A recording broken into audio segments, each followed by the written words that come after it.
انا اقولها لك من الاخر، انت مش عايزه ريحتك تبقى حلوه وتبقى ثابته في البيت، ان انت كل لما تتحركي تهفهفي كده، اقول لك وباختصار شديد جدا هتعملي ايه. متجوزه، بنوته، تينيجر، طبيعتنا ان احنا بنحب ريحتنا تكون حلوه في بيتنا، بحيث ان احنا كل ما نتحرك ريحتنا كده تطلع. ده طبعا مش هيحصل غير لما تاخدي شاور، مش اي شاور، هتاخدي الشاور بمنتجات ريحتها حلوه. وبعد ما تاخدي الشاور هتعملي لايرنج للبرودكتس بتاعتك. شاور جل نفس ريحه البادي لوشن، نفس ريحه البادي سبلاش، من غير ما تدفعي مليون جنيه. سهلتها عليكي وجايبه لك براند، ومش اي براند، لوكال براند. هتشجعي منتج بلدك، وكمان هتوفري على نفسك وهتحققي الريحه القمر. هتجيبي شنطه زي دي الكيت بتاعت براند اوسم، والبراند دي براند مصريه بتعمل برودكتس كتير. انا على سبيل المثال بحب جدا ريحه الكوكونات. هتخشي تاخدي شاور بالبادي ووش بتاعهم اللي بينظف الجسم كويس جدا، بس بيرطبوا ات ذا سيم تايم، وجسمك مندي.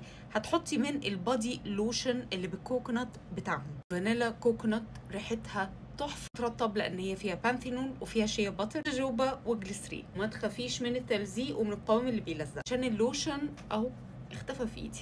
بعد الكلام الجميل ده كله هترشي بقى من البادي سبلاش اللي من نفس اللاين اللي هو فانيلا كوكونات، ريحته راقيه وساطل وجميل. وبكده هتكوني خدتي الشاور السريع بتاعك، وهتخرجي من الشاور ريحتك رهيبه. وعايزه اقول لكم كمان ان هم عندهم شامبو سلفيت تحفه للناس اللي كانت بتدور على شامبو فيه سلفيت بس ما يقطعش ولا ينشف في الشعر. بالافوكادو والعسل خطير، لازم يكون عندك.